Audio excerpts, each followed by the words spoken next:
Students to next exam 8 PM by Aakarshak academy. आज हम शुरू करने वाले हैं हमारा पेपर इरिगेशन इंजीनियरिंग। ठीक है, ये हमारा पहला लेक्चर है इरिगेशन का। तो सबसे पहले मैं आपको बताना चाहती हूँ इरिगेशन होता क्या है। ठीक है, इरिगेशन ये होता है जैसे कि आप एक फील्ड है जहाँ पे आपने क्रॉप का प्लांटेशन किया, यानी आप वहाँ पे क्रॉप का उपजाई कर रहे हैं। ठीक है, क्रॉप वहाँ पे आप लगा रहे हैं। ठीक है, तो क्रॉप लगाने से क्रॉप को पानी का रिक्वायरमेंट होता है उसको ग्रो करने के लिए। तो वो जो मतलब पानी होता है वो दो तरीके से हमारे प्लांट पे आता है। ठीक है, एक तो होता है नेचुरल प्रोसेस जो हमारे जैसे बरसात हुई।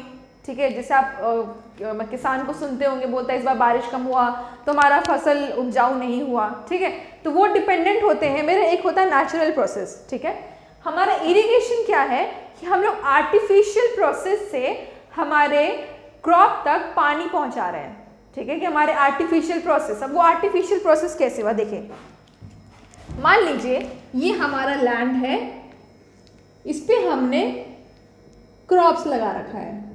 ठीक है, एक तो हो गया क्रॉप को ग्रो करने का कारण कि बरसात हुई। ठीक है, ये हुआ मेरा रेनफॉल।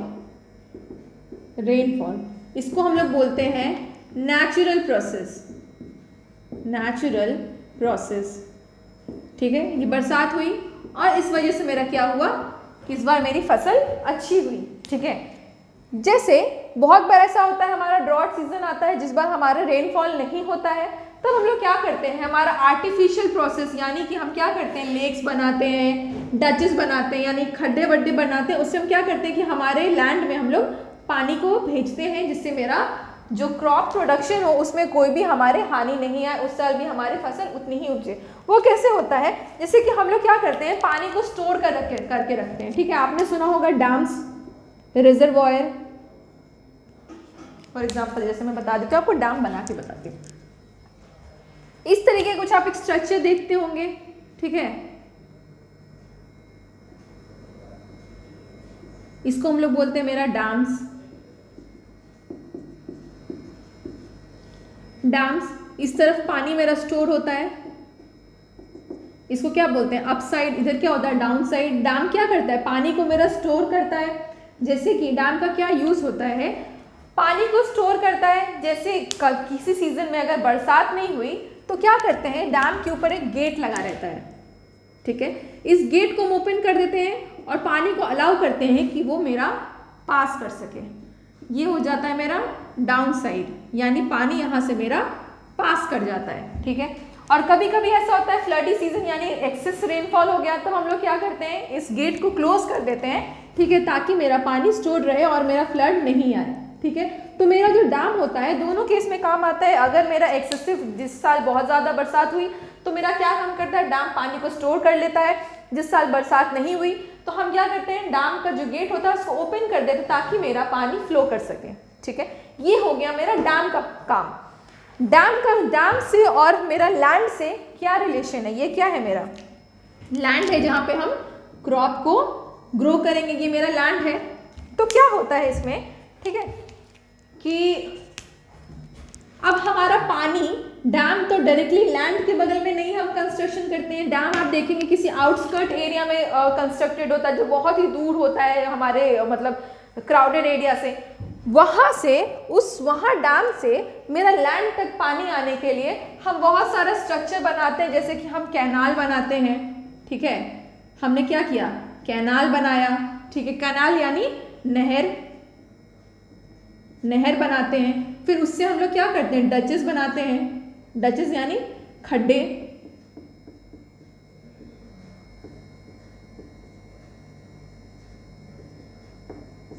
बनाते हैं। ठीक है, और क्या करते हैं हम लोग डचेस बना के कैनाल से हम लोग क्या पास कराते हैं, ये डैम का पानी गया मेरे कैनाल में, कैनाल से पास होकर डचेस से वो जाता है मेरे लैंड में, पानी मेरा फ्लो कर गया। सिमिलरली इस टाइप का हम डच बनाए, डच यानी खड्डे बनाए, यहाँ क्या किया पानी पास किया और वो मेरे लैंड में आ गया।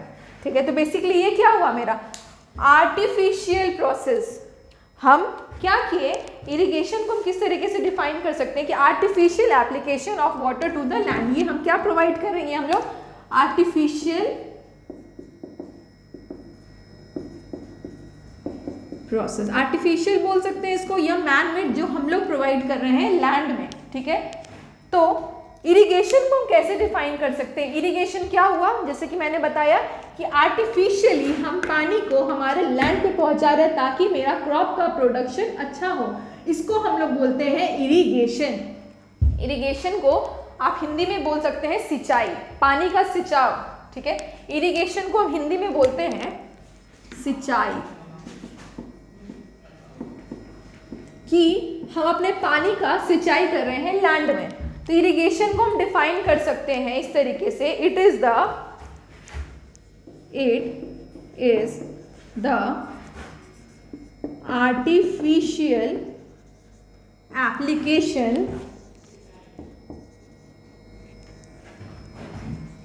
application of water to the land, ठीक है। This process is known as irrigation। इस प्रोसेस को हम लोग बोलते हैं हमारा इरिगेशन, जिसको कि हम हिंदी में बोलते हैं सिंचाई, कि हम पानी का सिंचाई कैसे कर रहे हैं। आर्टिफिशियल क्या हो गया, मैन मेड। ये क्लियर है कि हम इरिगेशन क्यों पढ़ रहे हैं, क्या होता है इरिगेशन। अब इरिगेशन जब हम जान गए, इरिगेशन के हमको अंदर हम लोग को क्या क्या पढ़ना है। अब हमारा जैसे कि पानी लैंड तक पहुंच गया, ठीक है, उसके बाद हम पानी को किस तरीके से, कौन सा मेथड से पानी का एप्लीकेशन करेंगे लैंड के अंदर, ठीक है। मेथड ऑफ इरिगेशन हम उसमें पढ़ेंगे कि किस किस तरीके से हम इसमें मतलब पानी का अलाउ करेंगे कि पानी किस तरीके से पास करें। आप बहुत बार देखते होंगे हमारे जैसे कि आप लैंड के थ्रू क्रॉस करते होंगे, ठीक है, खेत वेत में, तो क्या होता है आप देखते होंगे इस तरीके से क्या किए रहता है, यहाँ पे गड्ढा किए रहता है। सिमिलरली एक और क्रॉप के बगल में इस तरीके से गड्ढा किया, तो बहुत अलग अलग तरीका होता है, मैं आपको तरीके की बात कर रही हूँ, ठीक है। यहाँ पे गड्ढा रहता है, यहाँ पे क्या हो जाता है, पानी स्टोर रहता है, और यहाँ पे भी पानी स्टोर रहता है। ये स्टोरेज हम लोग इसीलिए बनाते हैं, ये मेथड ऑफ इरिगेशन में आएगा। यहाँ पे हम लोग इसीलिए करते हैं ताकि मेरा जो क्रॉप है वो यहाँ से पानी को अब्जॉर्ब कर सके। पानी अब्जॉर्ब कैसे करता है प्लांट, जैसे मान लीजिए ये मेरा है प्लांट, ये है मेरा ग्राउंड सरफेस, ठीक है, ये मेरा है प्लांट,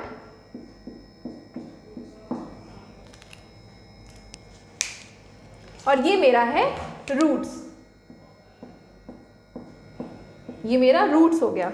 अब क्या होता है, पानी को क्या हम क्या बोलते हैं, पानी को क्या आप कभी भी उसके लीव्स पे तो हम पानी नहीं डालते हैं, हम लोग पानी कहाँ डालते हैं, उसे ग्राउंड सरफेस पे डालते हैं पानी, हमेशा हम उसके जड़ में पानी डालते हैं। उसके ऊपर में पानी डालने से हम बोलते हैं प्लांट पानी अब्जॉर्ब नहीं करता है, उसका रूट्स अब्जॉर्ब करता है। अब ये रूट्स कैसे पानी को अब्जॉर्ब करता है, तो मान लीजिए ये आपका सॉइल है, हमने क्या किया, इस सॉइल में हम लोग पानी को डाल दिए, ठीक है। अब हमारा जो प्लांट का रूट होता है वो इनफिल्ट्रेशन के थ्रू, इनफिल्ट्रेशन एक प्रोसेस होता है जिसके थ्रू मेरा जो रूट्स है, ठीक है, वो कैपिलरी एक्शन के थ्रू हमारे पानी को अब्जॉर्ब करता है। कैपिलरी एक्शन क्या हुआ, ग्रेविटेशन के अगेंस्ट जो काम करे। ग्रेविटेशन क्या होता है, अगर कोई भी चीज नीचे से हमारा कोई भी चीज अगर ऊपर से नीचे आए तो उसको हम लोग बोलेंगे ग्रेविटेशन एक्शन, ग्रेविटी की वजह से हो रहा है, तो उसी एक्शन को हम बोलेंगे हमारा यहाँ पे कैपिलरी एक्शन, ठीक है, कि हमारा क्या हुआ, सॉइल आया, पानी को अब्जॉर्ब किया, ठीक है, और हमारा जो प्लांट का रूट्स है वो इसी पानी को कैपिलरी एक्शन के थ्रू अब्जॉर्ब कर लेता है और ग्रो करता है, ठीक है। इसको इस तरीके से हमारा प्लांट जो है पानी को अब्जॉर्ब करता है। तो अब जैसे कि यहाँ पे हमने क्या किया था, पानी स्टोर करके रखते हैं, तो सिमिलरली रूट्स इसका क्या करता है, यहाँ से पानी अब्जॉर्ब कर लेता है इस तरीके से, या फिर अलग अलग तरीका होता है हमारा पानी को स्टोर करने का, ताकि मेरा जो प्लांट है वो पानी को ले सके। बेसिकली क्या होता है, हम लोग को प्लांट तक पानी पहुंचाना होता है। तो ये बात हुई ओवरव्यू इरिगेशन की। अब हम लोग देखेंगे कि इस इरिगेशन में जो यहाँ पे हम स्टार्ट करने वाले हैं, ठीक है, इसमें हम लोगों को कौन कौन सा टॉपिक कवर करना है, हमारा सिलेबस क्या है।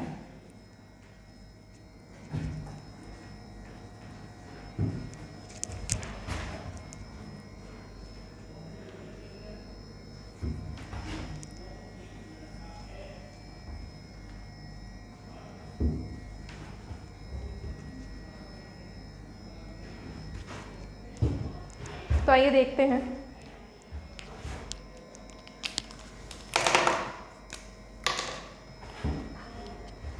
जो हमारा यूनिट 1 है, ठीक है, उसमें हम लोग देखेंगे, इसका नाम होगा इंट्रोडक्शन टू इरिगेशन।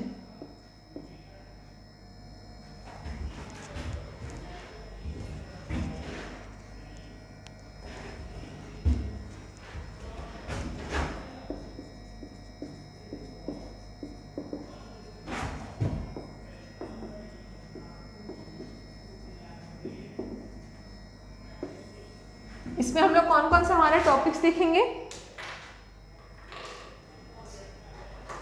हम लोग इसमें देखेंगे पहले तो डेफिनेशन ऑफ इरिगेशन, जो कि मैंने आपको भी बताया, डिफाइन किया definition of irrigation.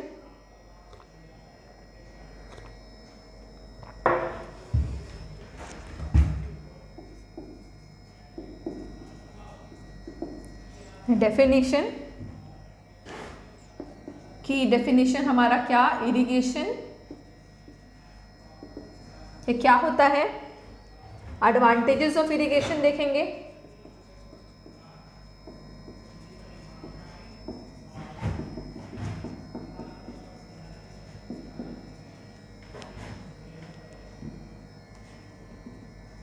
Disadvantages of irrigation देखेंगे,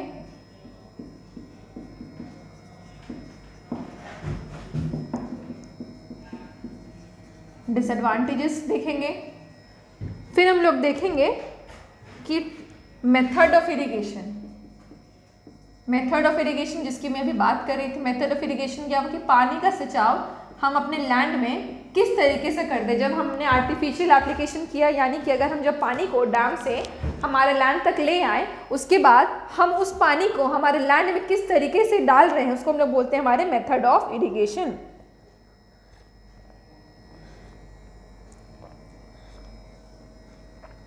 एडवांटेजेस क्या हुआ, डेफिनेशन तो मैंने आपको बताया, इरिगेशन क्या हुआ, ठीक है।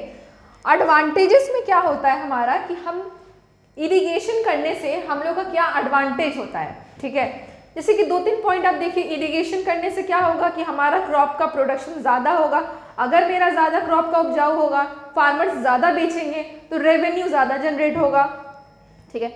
अब दूसरा है कि अगर हमको पानी डालने के लिए हमारे लैंड में हमने क्या बोला, डैम्स बनाया, स्पिलवे बनाया, ठीक है, उसके बाद हमने क्या बनाया, हमारा कैनाल बनाया, तो ये सब हम लोग कंस्ट्रक्शन कर रहे हैं, कंस्ट्रक्शन करना पड़ता है हमें। तो उस कंस्ट्रक्शन करने से क्या हुआ कि कंस्ट्रक्शन करने से क्या हो रहा है कि उस कंस्ट्रक्शन में बहुत सारे लेबर लगेंगे, तो लेबर को भी मतलब एम्प्लॉयमेंट जनरेट होगा, यानी उन लोगों को नौकरी मिलनी शुरू हो जाएगी कंस्ट्रक्शन के लिए। तो इससे क्या हो गया कि हमारा एम्प्लॉयमेंट भी बढ़ जाता है, ठीक है। और हम लोग देखेंगे हमारा कि एलिमिनेशन होता है मेरा, मतलब कि जनरेशन होता है हमारा इलेक्ट्रिसिटी का। जैसे आप जानते होंगे डैम हमारा इलेक्ट्रिसिटी हम लोग पानी से भी जनरेट करते हैं, तो अगर हम पानी बहुत सारा एक जगह पे स्टोर करके रखेंगे तो उससे क्या हो जाएगा, मेरा इलेक्ट्रिसिटी भी जनरेट होगा। ये सब आ गया मेरा एडवांटेजेस में, ठीक है। अब जैसे बात करेंगे डिसएडवांटेजेस की, अगर हम क्रॉपिंग करें तो उससे क्या खराबी होगी, ठीक है। तो जैसे कि क्रॉप के आपको पता है कि क्रॉप जब उगाते हैं तो उसमें हम लोग क्या करते हैं, बहुत सारा पेस्टिसाइड्स, बहुत सारा फर्टिलाइजर्स डालते हैं ताकि मेरा क्रॉप का ज़्यादा अच्छा प्रोडक्शन हो।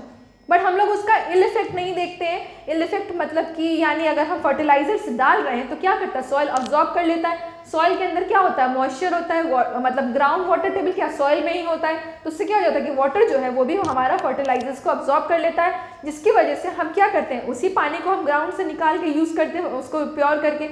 लेकिन क्या होगा, अगर वो फर्टिलाइजर्स को रखे हुआ उसके ग्राउंड वाटर में बहुत सारा फर्टिलाइजर्स उसने अब्जॉर्ब कर रखा है, तो उससे क्या हो जाएगा हमारा कि अगर हम उस पानी को यूज़ करेंगे, अब्जॉर्ब करेंगे, उस पानी को हमारे बॉडी में अगर अब्जॉर्ब होगा तो उससे बहुत सारा हमारा डिजीज़ यानी बहुत सारी बीमारियां हमारे उससे निकल सकती हैं, तो वो हो जाएगा मेरा डिसएडवांटेजेस में, ठीक है। और हम लोग ये भी देख सकते हैं कि अगर आपने बहुत ज़्यादा इरिगेशन कर दिया तो देखेंगे क्या हो गया, वाटर लॉगिंग यानी पानी एक जगह पे बहुत ज़्यादा इकट्ठा हो गया। तो बेसिकली ये सब हम इस पर डिस्कशन करेंगे हमारे इंट्रोडक्शन में। ये है हमारा यूनिट 1। अब आते हैं हमारे यूनिट 2 में, जो कि बोलता है water requirement of crop.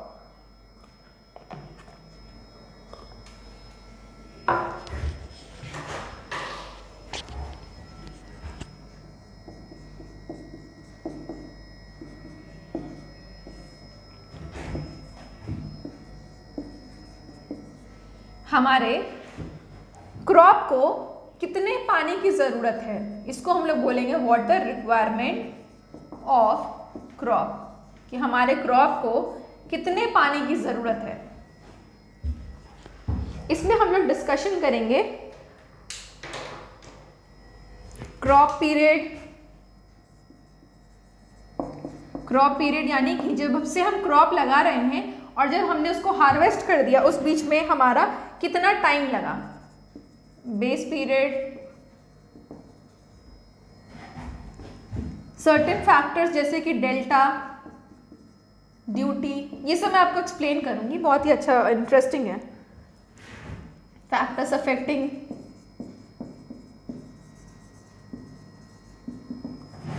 Duty,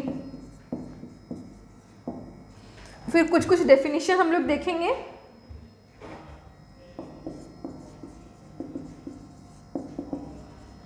CCA, GCA, ठीक है, तो ये सब आएगा हमारा वाटर रिक्वायरमेंट ऑफ क्रॉप्स में। थर्ड जो हम यूनिट देखेंगे हमारा वो होगा हमारा कैनाल।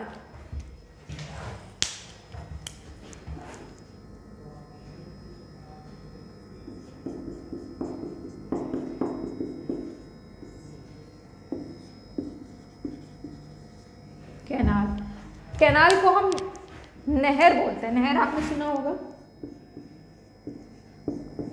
नहर क्या होता है, हम पानी को डैम से लैंड में किसके थ्रू पहुंचाते हैं, नहर हम बहुत सारा बनाते हैं, नहर के थ्रू हमारा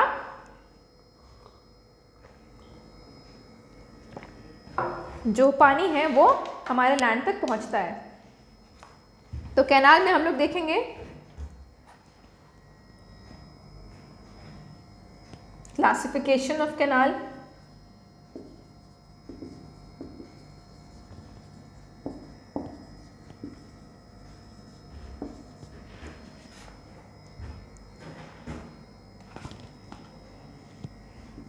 इसमें आता है मेरा लाइन एंड अनलाइंड। लाइन और अनलाइंड कैनाल क्या हुआ, जो कैनाल, ठीक है, जैसे कि मान लीजिए आपने एक कैनाल बनाया, ठीक है, इसलिए क्या हुआ, पानी स्टोर हुआ, कैनाल हमने बनाया तो क्या किया कि बहुत बार कैनाल क्या होता है अपने आप बन जाता है, जो क्या हो जाता है जिसमें कि मिट्टी रहता है और उसमें क्या होता है पानी मेरा स्टोर होता है, वो क्या अनलाइंड यानी क्या हुआ, वो हमारे अर्थ मटेरियल से बना यानी मिट्टी से, रॉक से। और वही चीज़ अगर हमने इस कैनाल पे क्या किया कि हम इस पे कंक्रीट का एक परत बिछा दिए। कंक्रीट से क्या हुआ, अभी कंक्रीट टेक्नोलॉजी में हमने देखा था कंक्रीट क्या काम होता है, हमारे मटेरियल को, हमारे स्ट्रक्चर को वो हार्ड बना देता है। कंक्रीट का परत बना दिए तो उसको हम लोग बोले लाइंड कैनाल। तो अनलाइंड लाइन में क्या हमें बेनिफिट मिला, अनलाइंड में क्या था कि डायरेक्टली मिट्टी के ऊपर हमारा पानी था, मिट्टी बालू गिट्टी ये सब के ऊपर पानी भरा हुआ था, तो उससे क्या हो रहा था कि पानी जब हमारा फ्लो करता है तेजी स्पीड में तो मिट्टी को भी साथ लेके अपने साथ रोटेट करता है, इससे क्या हो जाता है मेरा पानी जो है वो क्या हो जाता है, इम्प्योर हो जाता है। लेकिन लाइन कैनाल में हमारा बेनिफिट ये होता है कि हमने क्या किया, उसको कॉन्क्रीटिंग कर दिया, तो उस वजह से क्या हुआ कि मेरा जो मतलब मेरा जो पानी है वो प्योर फॉर्म में रहेगा, ठीक है। और भी बहुत सारे इसके एडवांटेजेस होते हैं। फिर हम डिज़ाइनिंग देखेंगे कि हम कैनाल की डिज़ाइनिंग कैसे करते हैं।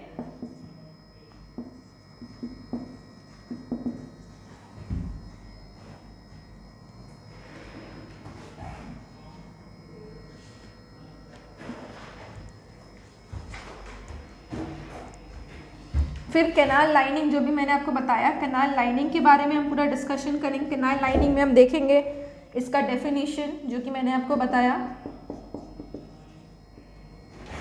पर्पस, इसका क्या पर्पस होता है, क्या पर्पस होता है, कितने टाइप्स होते हैं, इसके टाइप्स भी होते हैं, फिर क्या एडवांटेजेस होता है,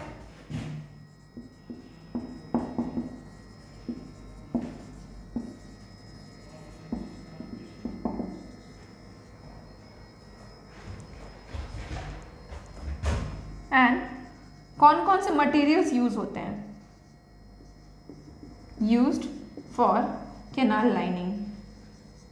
कैनाल लाइनिंग क्या हुआ कि हमने क्या किया, इसको कॉन्क्रीटिंग ऑपरेशन, कॉन्क्रीट को बिछा दिया हमारे मिट्टी के ऊपर, उससे क्या हुआ कि हार्ड हो गया, तो उसका ऑब्वियस सी बात है उसका एडवांटेजेस होगा लाइन्ड कैनाल तो अनलाइन से एनी टाइम बेटर होंगे। क्यों? क्योंकि उसके ऊपर एक कॉन्क्रीट है, तो क्या हो रहा है, स्पीड से भी पानी जाएगा तो मिट्टी को अपने साथ नहीं उखाड़ेगा, मिट्टी मेरा प्योर फॉर्म पे रहेगा। यही है कि थोड़ा कॉस्ट ऑफ कंस्ट्रक्शन यानी इसको बनाने में थोड़ा ज़्यादा महंगा होता है, लेकिन उसका बहुत सारा हमारा एडवांटेजेस है।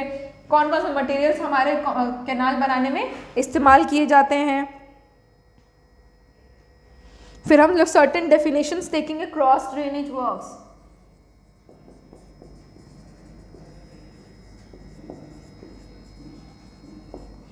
इसमें हम लोग देखेंगे कुछ कुछ डेफिनेशन की कैनाल फॉल्स क्या होता है,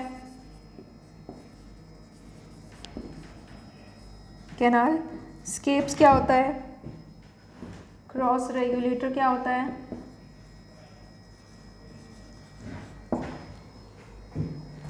एंड कैनाल आउटलेट।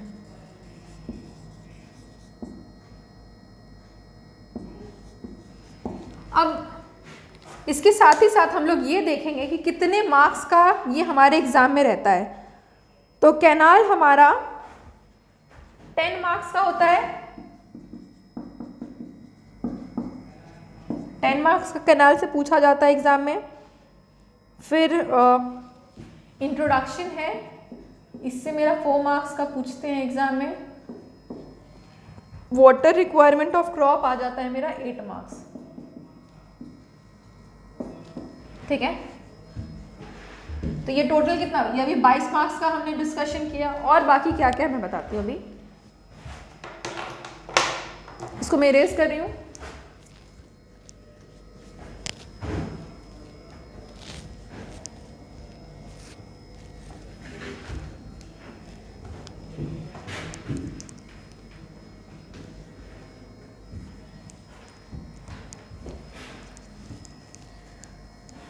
यूनिट 4 अब देखते हैं हम लोग हमारा।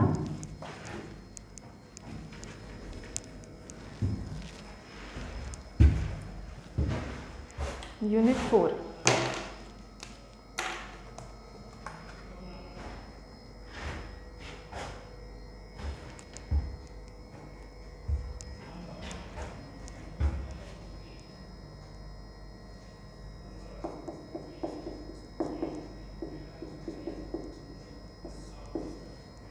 यूनिट 4 में हम लोग देखेंगे हमारा डैम्स एंड स्पिलवे। ये आपका सबसे ज्यादा मार्क्स कवर करता है, ये हमारा 18 मार्क्स का पूछता है एग्जाम में। ठीक है, कि डैम्स और स्पिलवे से हमारा 18 मार्क्स का पूछता है। इसमें हम लोग को क्या क्या डिस्कशन करना है, types of dam, types of dam ये हमारा होता है earth dam and gravity dam and gravity dam. ये भी वही चीज़ हो गया, अर्दन डैम यानी अगर वो अर्दन मटेरियल से बना है यानी रॉक सॉइल ये सब से, तो वो हो गया अर्दन डैम। ग्रेविटी डैम अगर वही चीज़ हो गया कि हमने अपने डैम को अगर हमने कॉन्क्रीटिंग मटेरियल्स इंग्रेडिएंट से बना दिया तो वो हो गया हमारा ग्रेविटी डैम। फिर इन दोनों के बीच में हम कंपैरिजन करेंगे कि कौन सा अच्छा होता है हमारा, कंपैरिजन।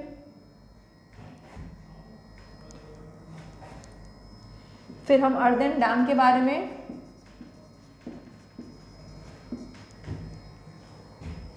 इसका क्या क्या कंपोनेंट होता है and their function. Earthen dam कौन कौन सा होता है और उसका हमारा क्या क्या फंक्शन होता है।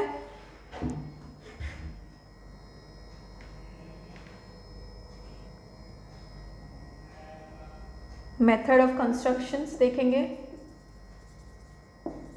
हम लोग डैम को किस तरीके से कंस्ट्रक्ट करते हैं।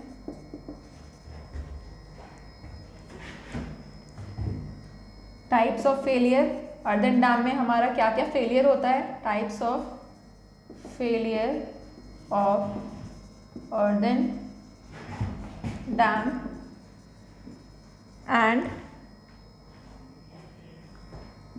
There remedial measure. रेमेडियल के हम इसको कैसे कंट्रोल कर सकते हैं, रेमेडियल मेजर्स। अब उसके बाद हम लोग देखेंगे हमारा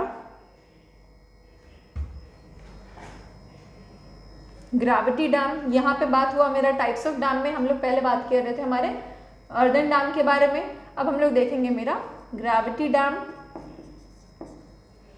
ग्रेविटी डैम में हम लोग देखेंगे टिपिकल क्रॉस सेक्शन कैसा होता है इसका, कैसा दिखता है, इसका क्या क्या क्रॉस सेक्शन होता है, ड्रेनेज गैलरी, ठीक है। इसी में क्रॉस सेक्शन में और इसका एंड कंपोनेंट्स देखेंगे कि कौन कौन सा मेरा इसमें कंपोनेंट्स होता है मेरा ग्रेविटी डैम में।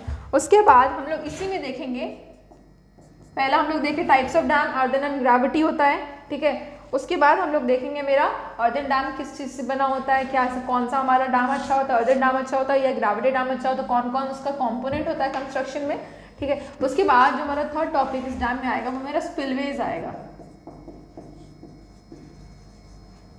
अब आप बोलेंगे स्पिलवेज क्या होता है, तो जैसे कि मैंने एक डैम बनाया, ठीक है, डैम के ऊपर एक मेरा गेट लगा रहता है जो कि मेरे पानी को रोकता है। अगर मेरा पानी जिस बार अगर जैसे ज़्यादा फ्लड हो गया तो हम इस गेट को बंद कर देते हैं ताकि मेरे पानी को और स्टोर कर सके, और जैसे कभी सूखा सीजन जिस साल बारिश नहीं हुआ तो हम स्पिलवे गेट को ओपन कर देते ताकि मेरा पानी फ्लो करे, ठीक है। तो बेसिकली यही हो गया। अब स्पिलवे में हम लोग को देखना होगा डेफिनेशन क्या होता है स्पिलवे, फंक्शन क्या होता है इसका,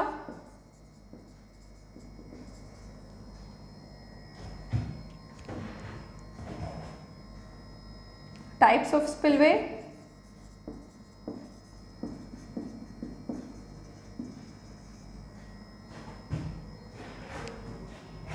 and components of spillway।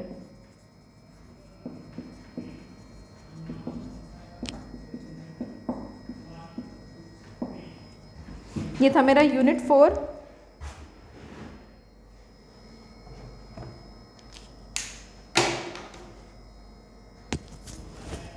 Unit 5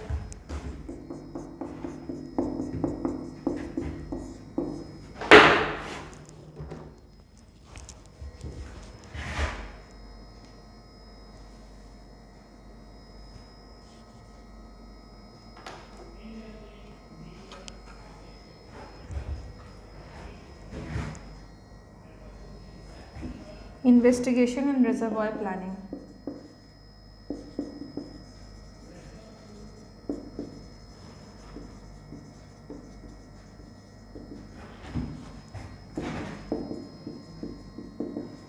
ये आता है मेरा 8 मार्क्स का एग्जाम में, 8 मार्क्स। तो इसमें हम लोग क्या क्या देखते हैं, सबसे पहले हम लोग देखेंगे कि मेरा रिजर्वॉयर क्या होता है, रिजर्वॉयर का डेफिनेशन देखेंगे।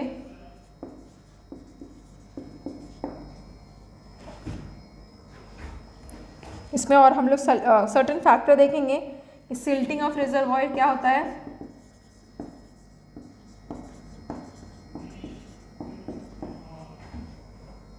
फैक्टर्स क्या होता है सिल्टिंग का, फैक्टर्स अफेक्टिंग सिल्टिंग, और क्या क्या हम लोग को मेजर्स लेना होता है, method to control level and storage in reservoir, method to control storage level in reservoir.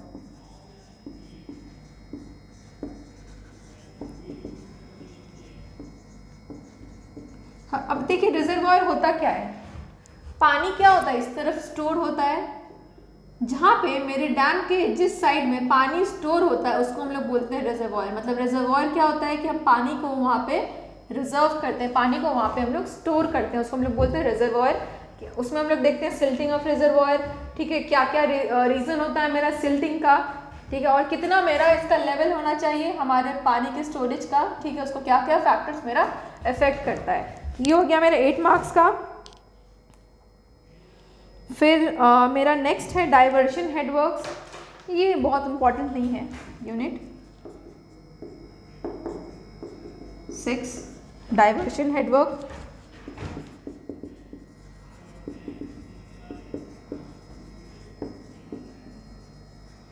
ये है मेरा 10 मार्क्स का।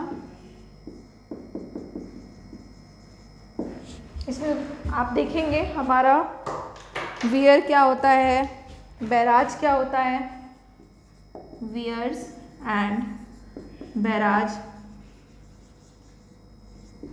Types of weirs and barrage. ये आपको, ये जो आपको लग रहा होगा वियर बैराज, ये सब बहुत ही ईजी टर्म होता है, ठीक है। ये आप जब पढ़ेंगे तो आपको बहुत ही आसानी से एक लाइन में समझ में आएगा कि वियर क्या हो रहा है, टाइप्स क्या हो रहा है। अभी आपको सुनने में थोड़ा सा वियर्ड लग रहा होगा, लेकिन जब आप पढ़ेंगे तो आपको आसानी से समझ में आ जाएगा। ये जो डाइवर्जन हेडवर्क वियर बैराज है वो मेरा डाइवर्जन हेडवर्क में ही आता है।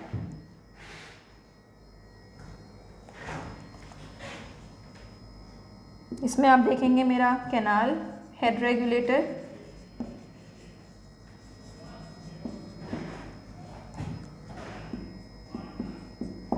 सिल्ट, एक्सक्लूडर्स।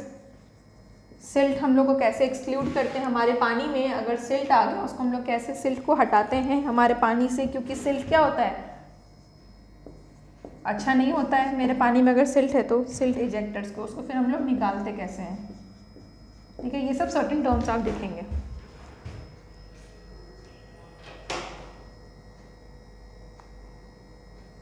फिर उसके बाद जो आपका सबसे छोटा है topic, unit 7, that is Bandra population,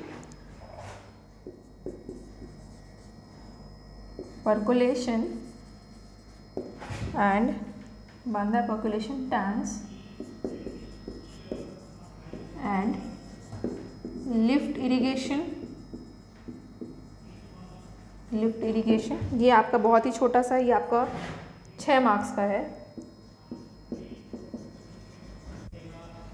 ये आपका हो गया 6 मार्क्स का। लिफ्ट इरिगेशन क्या होता है। इसके बाद जो मेरा लास्ट यूनिट है वो है हाइड्रोलॉजी। ये अप्रॉक्सीमेटली आपका 6 मार्क्स का रहता है एग्जाम में। ये बेसिकली पूरा एक न्यूमेरिकल पेपर है, पूरा आपको कैलकुलेशन बताया जाएगा। ओके, तो ये हम लोग बात किए हमारे सिलेबस के बारे में। जो हमारा नेक्स्ट लेक्चर होगा वो हम लोग स्टार्ट कर देंगे हमारे irrigation, introduction to irrigation, advantages and disadvantages के बारे में मैंने बात की थी। Thank you students for watching this video.